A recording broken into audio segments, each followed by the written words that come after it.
It's Wacky Anime here to present you with what if Deku had the SCP Quirk Part 2. Let's go ahead and get into it. Currently, Zuki Midoriya has woken up very excited for today, considering it's the first day he's going to go back to his class while being able to show off his quirk, and to see what his best friend Bakugo's quirk is. Immediately looking to the side of him, seeing that SCP-999 has snuck into his bed to hug him. The snuggle monster is what Izuku's thinking about calling it. Considering it's literally holding on to him and he really can't get up. He's trying to now wake up SCP-999, the tickle monster. Trying to wake him up by tickling him. But does he not know that it backfired because it retaliated by tickling him twice as hard, causing Izuku to literally laugh far too much. Because for some reason, every time that SCP-999 tickles someone, they end up feeling voices and hearing voices directly in their head, laughing. And Izuku always felt compelled to laugh with them. Like, as if it was some type of joke that he doesn't remember, but he has a reflex to still. Immediately, the tickle monster finally stopped, and it was finally awake. Izuku asked if he could let go of him so he could go get changed, and immediately let go of him. He went towards the restroom with his clothes to get changed. Right when he was getting changed, he saw SCP-999 grab the doorknob and open the door, just staring at him. And Izuku says, No, I'm getting changed. And he just whistles and just closes the door and just flops down the stairs. And Izuku was just wondering what that was about. But it was kind of funny, he wasn't going to lie. So he immediately put on his clothes and went towards the door, opened it, closed it behind him, went down the stairs just to see, well, the tickle monster himself eating all the food. Like, his mom made grits, eggs, bacon, and pancakes. Which would have been great if the SCP didn't suck out the entire meal off the plates. Like, literally, they were floating in the air as he sucked in all the food and just engulfed that. Like, there was nothing on the table anymore. There was like 5 plates of food there. One for Izuku, one for the SCP, one for her, and then one for his imaginary dad, and one for him again, because he was quite hungry usually, so he needed 2. Immediately, Izuku said, "Mom, what's for breakfast?" As he had like puffy eyes and he started crying a little bit, and the mom just looked towards him and says, "I don't know."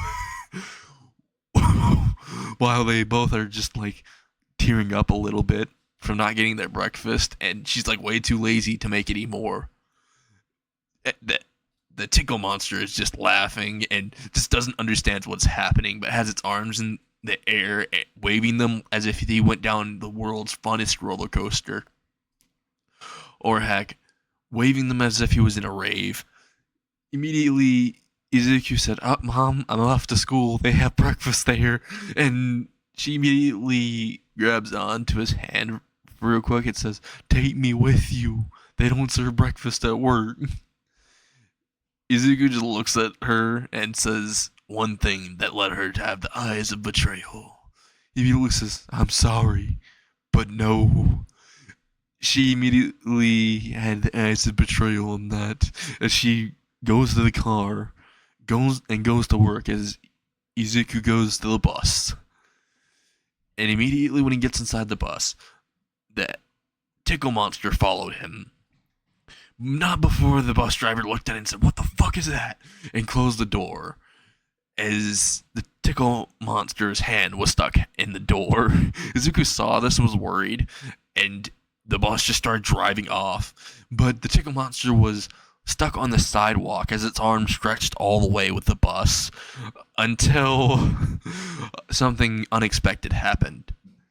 When it drove too far away, the arm was still attached and hanging on strong, and the tickle monster, or as Izuku likes to call him sometimes, the cook. We can't use that. Oh, alright. We can't use that joke. Anyway, as its arm was still attached and it didn't move from the ground, the bus stopped. It was being flung a little bit backwards until the cookie monster, and well, god damn it. We told you can't use that joke. It was worth it. Alright. Back to the story. Okay, so immediately the bus was flung like a few meters backwards, and the bus driver just said, "Hold up, we gotta call a hero." And immediately one person says, "We need one," and another person says, "We gotta call for a he." You can't say that either. God damn it. Alright, so after that guy said that, Izuku was literally being flown into the air with the bus, as the SCP who caused this was just looking and immediately started getting worried. Like, ran to the bus and immediately got splattered under the bus after it finally crashed. But it didn't actually cause any damage because, well, the tickle monster spread around the bus, causing it to take its impact. Immediately, the tickle monster formed back into his little jiggly self, looking like Jello, as most people would say, and immediately went to the actual bus, and when it flipped back on its normal side, went up to the door, opened it, walked in, and he just started saying, "Yeah!" And everyone said, "Yeah!" And then the bus driver said, "What type of hero are you?" And it just shrugged. And it started doing some sign language to the guy. The guy said, "Oh, I know a little sign language." And as he was reading the sign language that the tickle monster was doing, he said, "Alright, so your name's Mr. Whatever? Okay, Mr. Whatever. Oh, thank you for saving us. You can go now." As it just pointed towards Izuku, and the bus driver said, "Oh, you want to stay with him? Okay, sure." Immediately went towards Izuku, just went towards his lap, and just sat there. While everyone else was getting closer towards Izuku just to pet it because it looked adorable, Bakugo immediately walked up towards Izuku and said, "What the fuck is that?" And one fat kid said, "It looks like Jello. I'm gonna eat it." And immediately the tickle monster looked at the fat kid and just went to the other side of Izuku and started shivering. As Izuku said, "Don't eat it. It's my friend." And some people said, "You're friends with a Jello?" And Izuku says, "Well, he's actually my Quirk." As Bakugo looked at it and said, "That's your Quirk? That's so useless," he says while he laughed, and most people joined him, except for some girls who are still gushing over how adorable the tickle monster is. Izuku was getting a little bit mad from being insulted like that, but it wasn't that bad. I mean, it's from Bakugo. He isn't known as the nicest person, but he's still his friend. So he smiles and laughs with them a little bit, but also breaking on the inside a little, considering Bakugo thought he was weak. But this is just a phase. Time skip. A few years later, Izuku's walking towards his middle school. Right when he walks in through the front gates, he sees everyone looking at him in disdain. They've always looked at him in disdain, as if he was some type of trash that they can step on, and then go to the doormat to rub it off. He made him so angry. He feels some of his anger bubbling up, but then the tickle monster, who was beside him, started to tickle him, and made him feel a little bit better.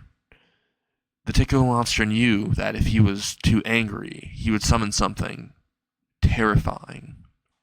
or catastrophic to everyone around him. And he didn't want anyone being in distress, so he helped out. As Izuku walked up the stairs, it directly to the school building, walked up the stairs, walked into the building, went up to his classroom, and opened the door. Right when he opened the door into his classroom, the first thing he was met with was the brutal fist of Bakugo Katsuki. Immediately, Bakugo Katsuki punched him in the face and exploded his quirk, causing him to fly out of the classroom. He immediately looks at Izuku and says, Don't come today, nerd. Don't even show up in class. You're so useless. You wouldn't even get any of the information they're saying." As his intelligence was also into question, even though he did the best in school. But considering the teachers were quirkist, and considering his quirk didn't seem that powerful, the first thing that happened was the teachers took Bakugo aside because he seemed like he had more of a future. So they lowered his scores down. So the good quirkless kids and boys and girls would end up having the highest score, and the quirkless would be in its place at the bottom of the chain. This infuriated Izuku, and this felt like one of the last straws. So he immediately left class to try to avoid everyone. A few hours later, he was about to go to the cafeteria to get some lunch. He had to skip every class because Bakugo was in all of his, and if he went into class, he'd receive a brutal beatdown. And most likely the teacher would just count him absent anyway. He's always done that. Just so he wouldn't have any attendance and could hopefully be kicked out of school before even graduating. He doesn't know why all the teachers have such a vendetta against him. He thinks in his head as he walks all the way to the cafeteria, only to be stopped midway there by Bakugo Katsuki as he grabbed his shoulder and flung him directly into the lockers. Right when he flung him into the lockers, he started to wail on him. He went towards Izuku, got on top of him, punched him in the face, punched him in the chest, punched him in the gut, and proceeded to get up and step on his leg, breaking most of his bones in the process, but not caring nonetheless.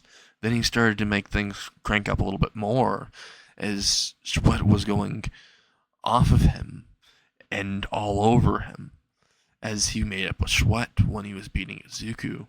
He immediately decided to try out some moves on him, started to use explosive moves on Izuku everywhere on his body, and the SCP was nowhere in sight because it was currently still attending classes. Izuku wanted to get smarter, wanted to have somewhat of an education so that he can be his best blob, as he likes to say it.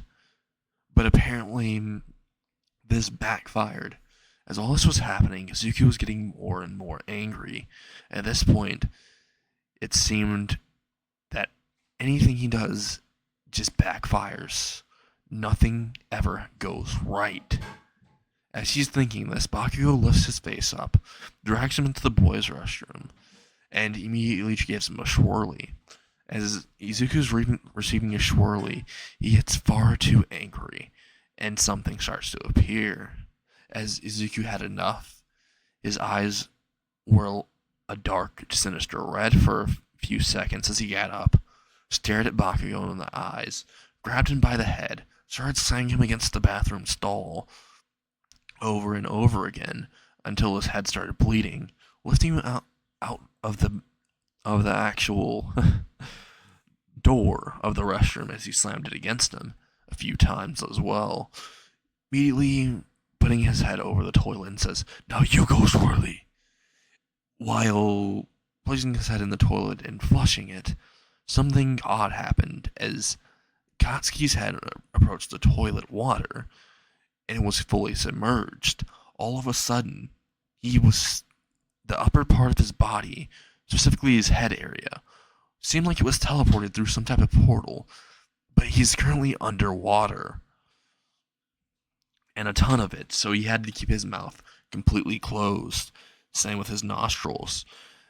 Until all of a sudden he sees something under the water as he opens his eyes. He sees something huge and menacing. As he's looking around the area before even noticing this, he noticed he was in the ocean, but it was completely sunny.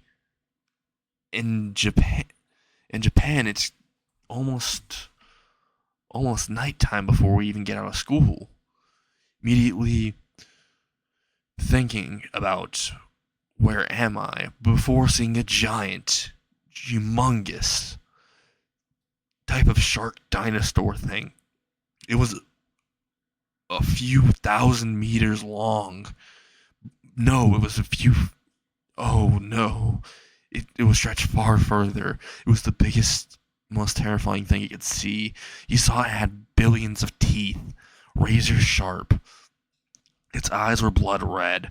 It had 3, and it was charging directly at him at high speeds and approaching while also letting out a frightening roar.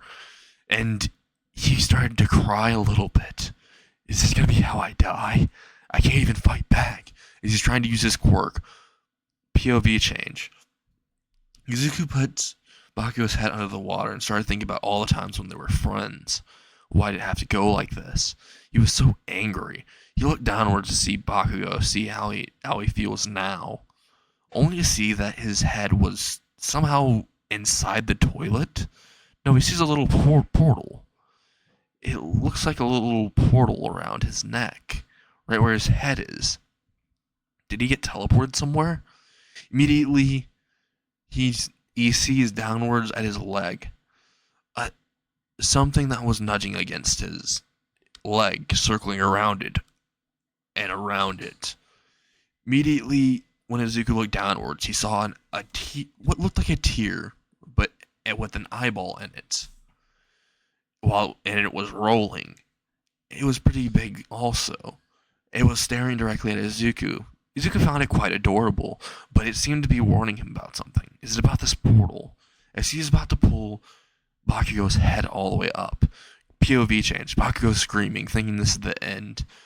He immediately screams, even though all the water goes into his lungs. Feels like he's suffocating, until Izuku lifts him directly out from under the water. Immediately threw him out of the locker room and screams, "Don't fuck with me."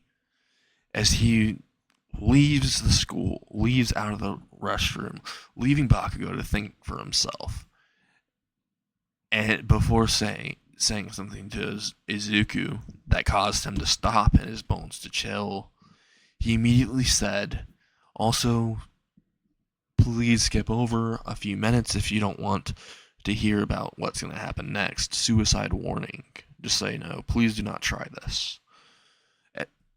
Alright, let's go ahead and go back into the video. Currently, he said something that made him stop. He said, why don't you go ahead and jump off the roof and beg in your next life to have a better quirk, or to have a non-villainous one like yours. After what I saw, he says, fueled by anger, but also still shocked on the inside what he just said to his best friend, well, his former best friend after today. Izuku immediately left, running down the halls, running all the way out of the school in a rush that caused people to look at him oddly. Thinking he might be getting chased or beaten down again, they looked behind him to see no one. Quite odd. Usually Bakugo would have assembled his goons by now. As Izuku ran all the way home, he immediately ran up into his room and started crying while he laid on his bed, crying about what just happened, crying about how no matter what he does, nothing ever seems to go right. He just wants to be a hero, and everyone keeps calling him weak, saying that he doesn't have what it takes to be one, saying that nothing I ever summon is really useful. Izuku felt intense pain in his chest. Then he looked beside him onto his little desk that's beside his bed, to see that now that there's a bell. as if it suddenly appeared. Immediately, Izuku picks up the bell and rings it out of curiosity, but then realizes he didn't test what it was. He does not know what it is. This could be something to kill him right now. This moment, he starts to have a panic attack, feeling his heart beat out of his chest. Only because as soon as he looked behind him, he saw Butler directly in his bed right beside him, and just says, "Hello there, hello there," while waving his hand in front of his face as if it was some sort of reference. He immediately flew to the side of the bed, having a mini panic attack, before looking at the man, saying, "Who are you?" And he says, "Oh, I am currently your butler until you tell me what you request." And Izuku says, wait, does this happen with the bell?" As he looks at the bell, he says, "Yes, whenever you ring it, I will help you, or assist you any way I can." Izuku ends up telling the butler what happened to him. The butler just looks at him and says, my dear child, let's just say this. That's not your friend, after what he said. That is your enemy. He definitely can't be your friend, what he said. So don't just forgive him. And unless he truly desires it. Unless he truly and purposely will work for it. Don't just forgive him. That's not a friend thing, the butler says to him. And Izuku says, "I feel much better." And he says, "Also, I have to disappear somewhere." Immediately disappears, and Izuku says, "Oh, okay." Not thinking much of it, he puts the bell directly on his desk that's beside his bed as he goes to sleep. POV change. Currently, Bakugo Katsuki is in his home, just playing on his Xbox, which sounds so wrong, but it was a new console that came out. As he was playing on it, he heard a knock on the door, and he was currently in the living room downstairs. He went towards the door, looked at the people, and saw it was some type of British butler. And immediately, he opened the door and said, "Hey, Alfred, why are you here?" And he said, "I'm just here to kick your ass." And he said, "Okay, whatever you're doing, just go ahead and leave." And then he didn't catch what he said before, but he just thought about it and said, "Wait, what did you say?" As he received a knuckle sandwich, flying him like halfway across directly towards the steps that were by the living room, kicking directly towards it, hitting the wall and having a little crack directly at the back of it, as the butler started to literally beat this man to death, almost, as he started wailing on him, leaving him consistent punches and bruises everywhere over his body, before grabbing his face and slamming it against the wall and saying, "Don't ever bother Izuku again," before disappearing in what seems like smoke and completely gone. And Bakugo slid on the ground and immediately said, "Oh my god, I got beat up by some type of ghost pops." And immediately, when he was thinking about that, and he said, "Wait, either that or it was a really old man that was so old that he just turned to dust. Oh shit, I hope that doesn't happen to me when I'm older," he says in his head a little bit, before going unconscious. Izuku's currently going to sleep, and then he hears a plate being set down beside him with sandwiches. As he looks to the side, he sees that it's a plate with sandwiches. He immediately starts to eat the sandwich while looking at the butler who placed it down. He said, "Then it's goodbye. Summon me whenever you need me. I'll always be there for you." As he disappears, Izuku felt quite happy now. I mean, he just made a new friend today, at least, even after everything that happened, so that's one good thing. As he starts to smile again and eat his lunch that he just got, well, his dinner by now. He didn't really eat because he wouldn't want his mom to see the injuries. And, well, now that problem's solved as he eats the sandwiches and goes to sleep. And that is What If Deku Had SCP Quirk Part 2. I hope